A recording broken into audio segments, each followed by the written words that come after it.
এই মুহূর্তে শুভেন্দু অধিকারী কি বলছেন সরাসরি শুনবো। বলছে ভবানীপুরের আদি বিজেপিরা তারা সব ভোট দেবে তৃণমূলে, শ্রমিক সুকান্ত এদের নিজেদের লড়াই আপনার সঙ্গে, সেই জন্য মানে যারা আদি রয়েছে তারা সবাই তৃণমূলে ভোট দেবে। বিজেপি একটাই, যেদিন থেকে যে বিজেপির সদস্যপদ গ্রহণ করে সেই বিজেপি। এটা আমার কথা নয়, আমাদের সর্বভারতীয় নেতৃত্বের কথা। এগুলো এই সমস্ত কথার ফাঁদ পাতা হয়, এর মধ্যে না ঢোকাই ভালো, দূরে থাকা ভালো। তৃণমূল কংগ্রেস হতাশা থেকে এই সব কথাবার্তা বলছে। আপনি দক্ষিণ কলকাতাতে বিজেপির যারা প্রতিষ্ঠাতা নেতা তাদের মধ্যে তথাগত রায় আছেন, কাছেই বাড়ি, রাহুল সিনহা রয়েছেন। ভবানীপুরে যে 7জন 8জন বিশিষ্ট বিজেপি নেতার পা ছুঁয়ে প্রণাম করেছি সেদিন, তাদের মধ্যে সাগরজি আছেন, কর্নেল সব্যসাচী বাগচি আছেন, ভীম সিং বার্মা আছেন, ওম প্রকাশ মিশ্র আছেন, পারমিতা বোনরা আছেন। ওদের কাছে চলে যাবেন, ওদের উত্তর ওরা দিয়ে দিবে, ঝামাটা ওরা ঘষে দেবে। তথাগতবাবু খুব ভালো বলেন পোর্টালগুলোতে, মিডিয়াতে।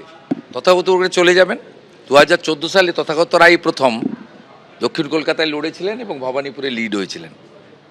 আমার পরম প্রার্থী আজকে তথাগত বাবু মেসেজ করেছেন, আমি এই বয়সেও তোমার জন্য ভবানীপুরে কিছু করতে চাই, কি করতে হবে বলো, কখন যেতে হবে বলো, আর কর্মসূচিগুলোকে আমাকে একটু সূচনা দেবে।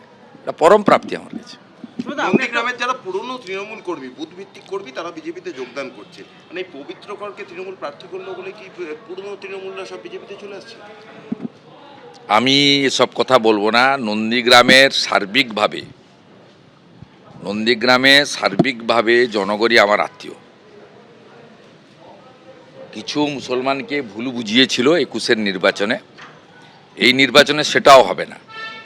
কিছু খুনি জঙ্গি ছাড়া, যারা দেবব্রত মাইতি, রথিবালা আড়িকে খুন করেছেন, এরকম হাতে গোনা কিছু লোক ছাড়া, সমর মাইতির খুনি ছাড়া, নিশিকান্ত মণ্ডলের খুনি ছাড়া, বাকি সামগ্রিকভাবে নন্দীগ্রাম আমার সঙ্গে থাকবে। গতবারে মুখ্যমন্ত্রী দাঁড়িয়েছিলেন, অনেক স্বপ্ন, অনেক আশা ভরসা দিয়েছিলেন, কিছু ভোটার বিভ্রান্ত হয়েছিল। আমি সবে বিজেপিতে গেছি, 6 মাসের বিজেপি, আমি সংগঠন তৈরি করতে পারিনি। 17টা গ্রাম পঞ্চায়েতের মধ্যে আমার হাতে মাত্র একটা গ্রাম পঞ্চায়েত সুইচ ওভার করেছিল।